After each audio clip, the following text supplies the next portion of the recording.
Hi guys, let's go and check out how Gen Z became the poorest generation.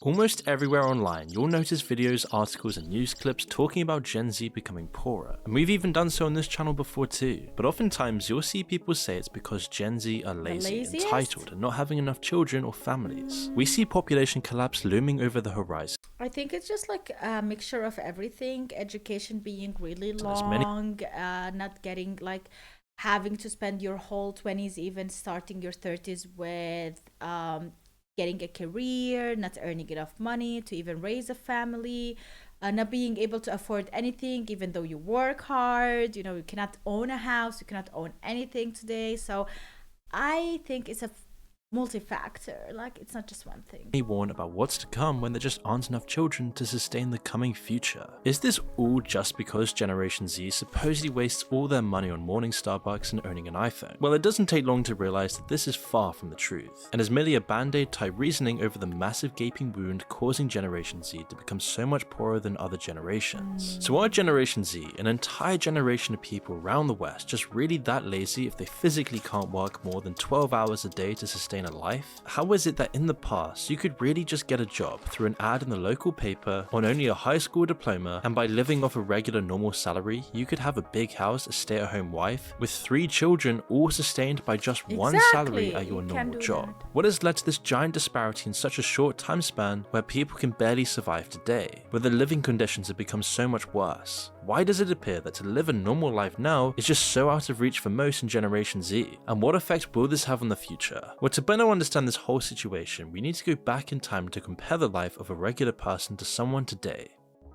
In the past, for other generations, higher education was a sure way of moving upwards in the social structure. However, today, this is just becoming more and more of a financial black hole. College tuition, which has doubled the amount that students will have to pay in the last 20 years, has completely exploded. If we count that with inflation, the tuition for public colleges in the US has jumped by more than 213% compared to the 1980s. Baby boomers would pay about $10,000 converted with inflation to 2018, but Generation Z now at the very minimum is paying $25,910, and more often than not, it's often well into the 6-figure range, as this number also excludes rentals, administration fees, stationery, and food, which is why there's such crippling debt all over America for students right now. And even if you... That's why you don't like get your education in America. Come to Germany. You know, like come to Europe where almost all the education is free. Do you get the best grades and scholarships possible? Many Generation Z students are still required to take on these huge predatory loans that stay with you even if you go bankrupt. And so even when they make it outside of university, they now have a huge burden of loans hanging over them, restricting all of their financial decisions. And all of this for really what? Unless your degree is specifically needed for your line of work, getting a degree doesn't seem like a direct pathway to a good job anymore. It doesn't even guarantee entry-level jobs that can barely cover daily expenses, and universities are just becoming less and less of an option without enrolling in highly competitive career-focused courses. Like you literally just having a bachelor degree nowadays doesn't really a lot, like it's nothing. You need master degree, PhD. Even that doesn't mean like you're set for life.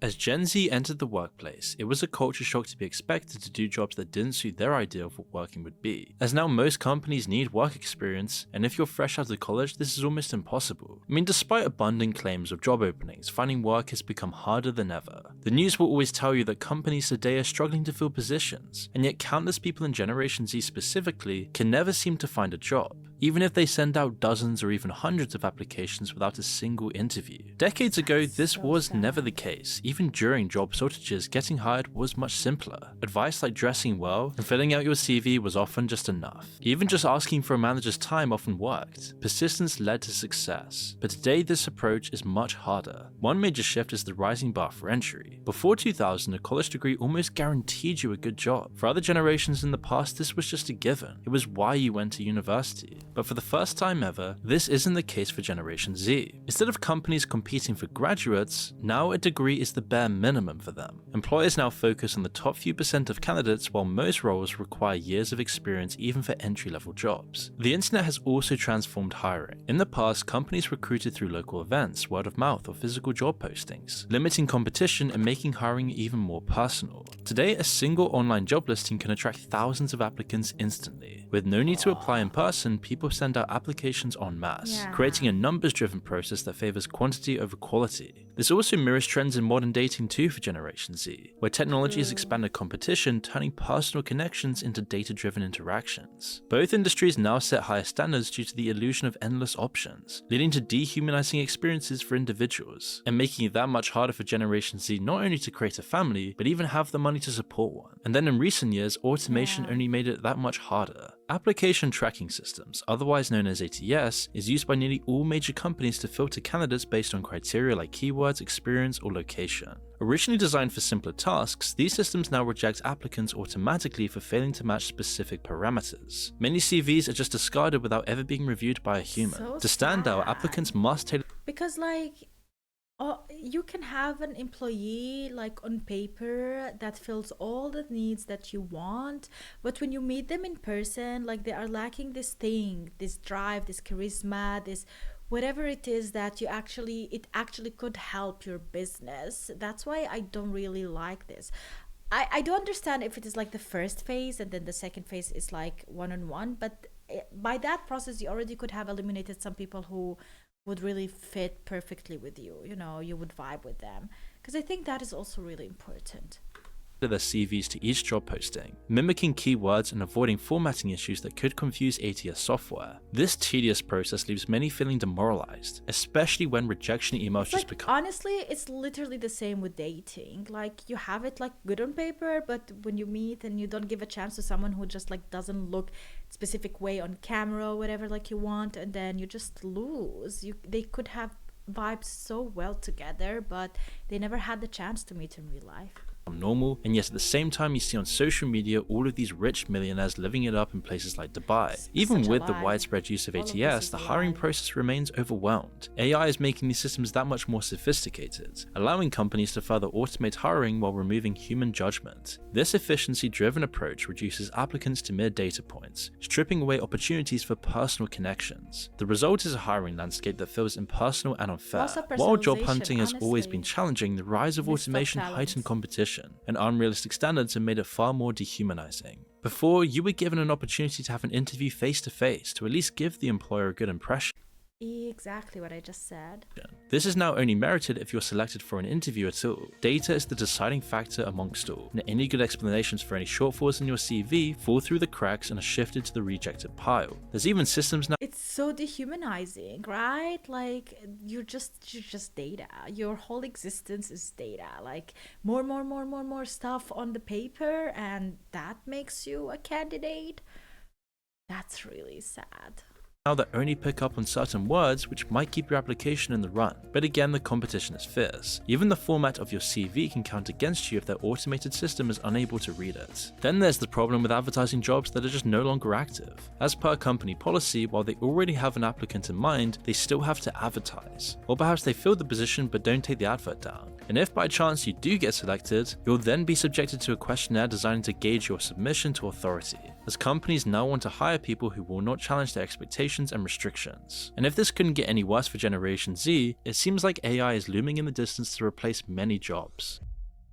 And if it couldn't get any worse, Generation Z is one of the first generations to have been weakened on all fronts, bombarded with estrogenic chemicals from plastics, junk food, and sedentary lifestyles, making Generation Z one of the weakest, less energetic, and more easily controlled generations in history. But It's because like so many jobs are like sedentary, like you have to sit down and work in front of your computer in an office, and the work is such a crunch. They work so many hours, there is not enough breaks, and whatever you want to do like outside of that, like you are prioritizing work, and results are really important. So basically you have to do everything on the go as fast as possible.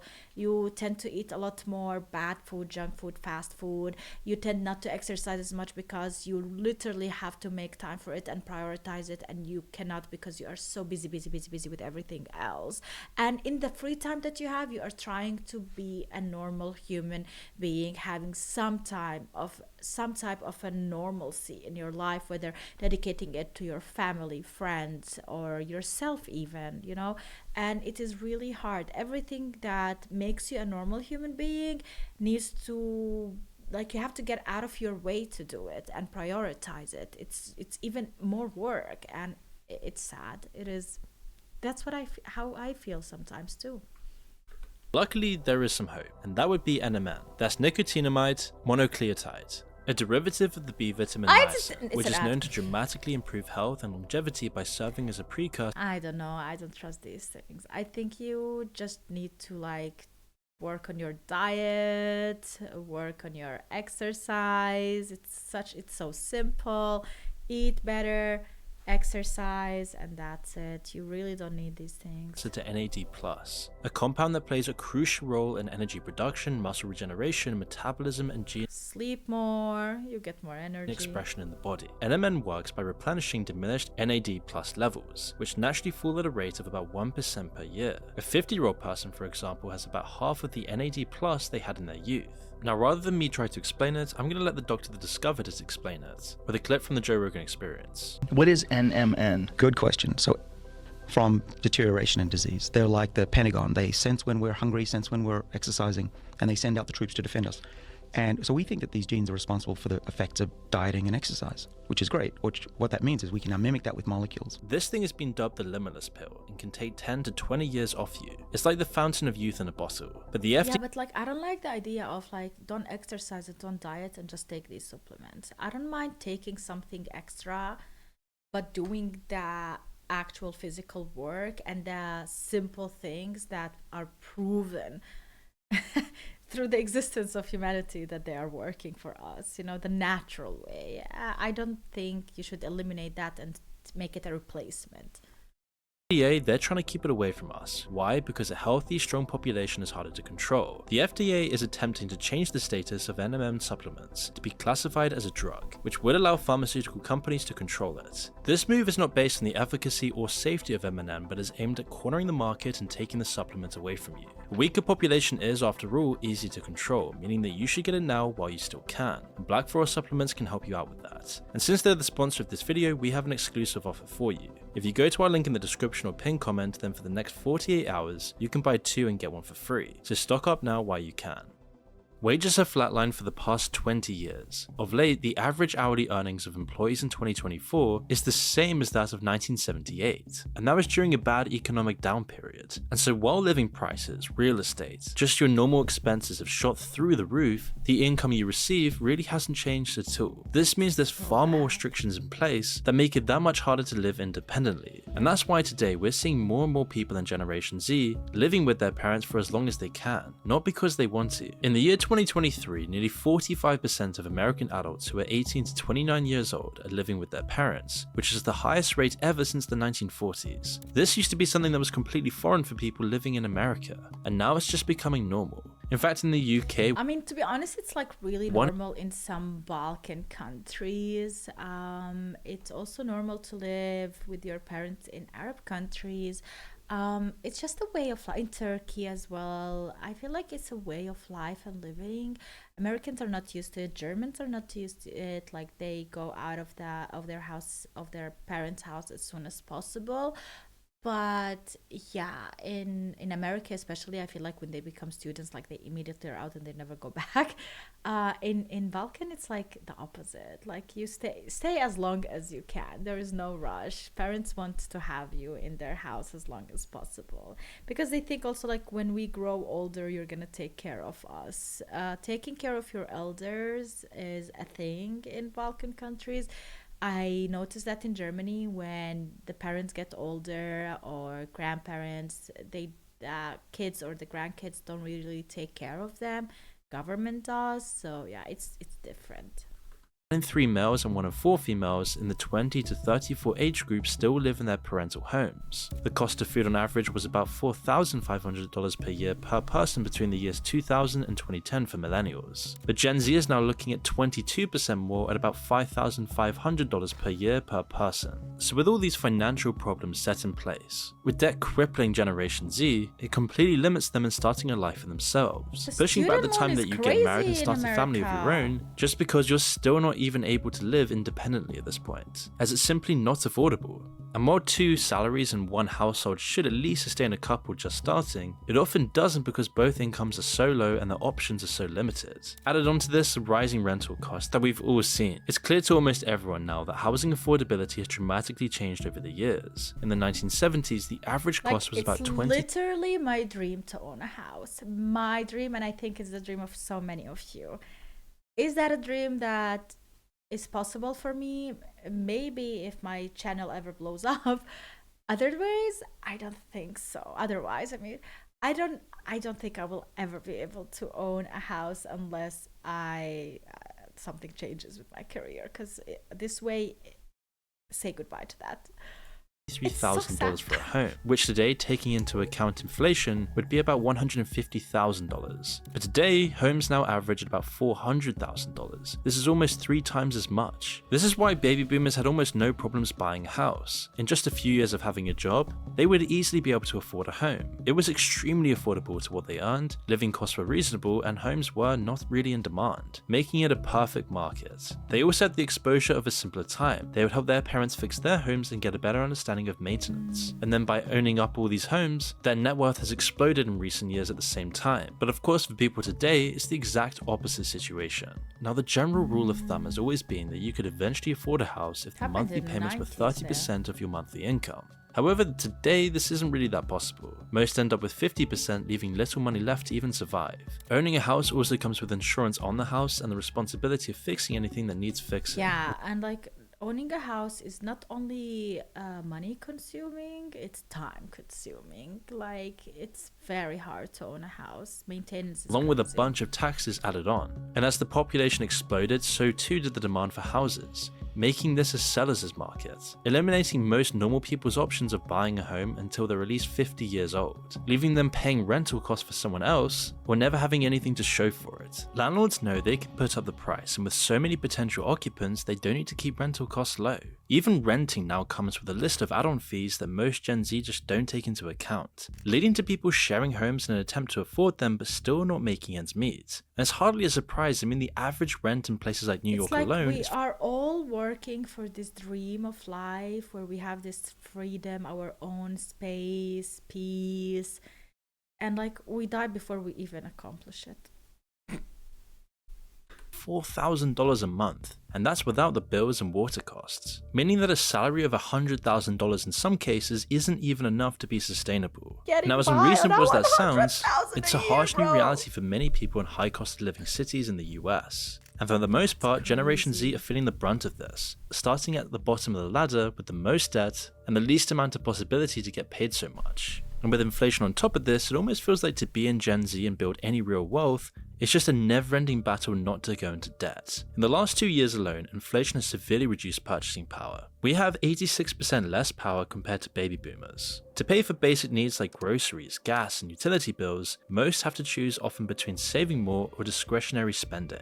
And while GDP figures and economic policies may show that the economy is improving, almost nobody's feeling it. Things like quantitative easing GDP growth is mostly enjoyed by the older generations with wealth that's invested in the stock market or real estate. But if it's so much harder to get into the job market, and with wages massively stagnating, along with huge student debt, it's no surprise that debt levels are rising at an unprecedented rate compared to previous generations. Between 2021 and 2023, Gen Z individuals aged 18 to 26 experienced a staggering 179% increase in the overall debt burden. This is the largest surge among all generation cohorts during that period. A substantial portion of this debt is attributed to student loans. As of 2022, 36% of older Generation Z people held student loan debt, with an average balance of $20,000. In comparison, older millennials and those of the same age in 2006 had a lower incidence of student debt and a lower average balance, indicating that Generation Z might be shouldering a heavier financial burden earlier in their life, which is really hardly any surprise with all these factors mentioned, and it's why they're increasingly utilizing credit. By the end of 2023, 84% of credit-active Gen Z consumers possessed at least one general-purpose credit card, a huge increase from the 61% of millennials at the same age a decade prior.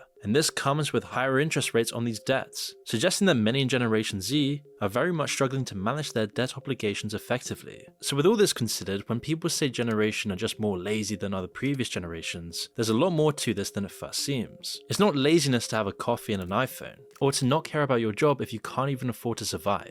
This isn't to do with laziness and apathy, but more so the fact that there's no reason to care anymore. It's why employee confidence, morale, and birth rates are declining across the globe. And amongst everyone, Gen Z stands out with the lowest levels of worker engagement. Only 44% report job satisfaction compared to 67% of older workers, driving these trends you hear about in the news like quiet quitting and bare minimum Mondays. But this is more just a symptom of a much wider problem. Of broader This is so true, and I'm not even Gen Z, I'm a millennial, and I have like this stress. I love my job, don't get me wrong, I love it so much, but it comes with so much stress because this job I can like lose like this, and I don't have any type of insurance. I'm not gonna have a pension, nothing. I'm constantly worried, constantly under stress because YouTube can just like take it away with 3 copyrights, you know? And this is the thing, like I'm living on the edge, living under stress with anxiety and constantly worrying about money, what's going to happen in the future for me, for my kid. You know, like it is really, really, really sad. Like if I could take that away, I could enjoy it so much more and be so much more calm and happy. So yeah, it is definitely difficult. And I can't believe like how it is for others as well. And I'm doing quite well, you know, like there are so many worse situations out there. Societal discontent and stagnation. And as this happens, so too are the fertility rates dropping. The US recently reached a historic low of 1.62 births per woman, far below the 2.1 needed to sustain a stable population. And understanding these two interconnected trends reveals a much bigger generational and economic shift. The same sort of boring soulless corporate work no longer connects with Generation Z. I feel like maybe that's why they are trying to make AI a big thing. Especially when they can't even afford to live properly, causing 60% of US bosses to report terminating Generation Z employees for valuing flexible schedules and higher pay. And it's the same thing all around the West. Younger workers in the UK also feel so disengaged, with over 40% under 25 considering leaving their jobs due to burnout and a lack of career progression, which aligns perfectly with the broader cultural shift away from traditional life milestones, including starting families and having children. And how can society expect Generation Z to be having large, happy families when the cost of raising a child is approximately $300,000 by age 17? And that's excluding college and inflation driving this figure higher. In the UK, childcare consumes over 20% of household income, making parenthood increasingly unattainable and only for the rich, however dystopian that may seem. High student debt, stagnant wages, and unaffordable housing all compounds to this challenge, not only discouraging job satisfaction but also having a family.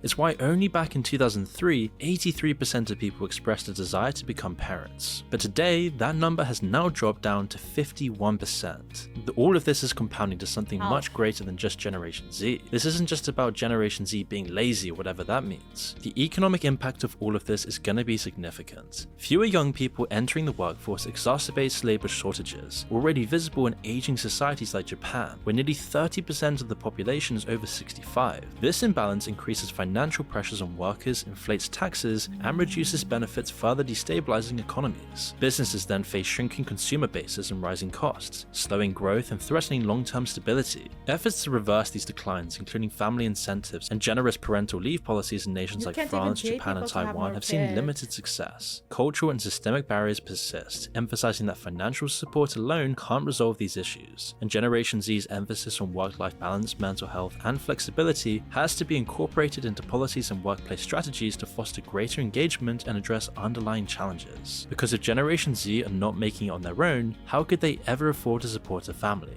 It's hard enough without even having kids, which is a terrible tragedy. To support a home for a family, with our current home-to-income ratio being around 6 to 8 years, sometimes even 14 in other Western countries. But for baby boomers back in 1988, this ratio was only 4 years, and historically US home prices were around 5 times the yearly income. Today, the ratio has exceeded even the 2008 housing bubble, which is even worse in the UK, where home-to-income ratios have been over 7 for a decade and recently just hit 9. The situation is spiraling out of control. So then how will this affect our future?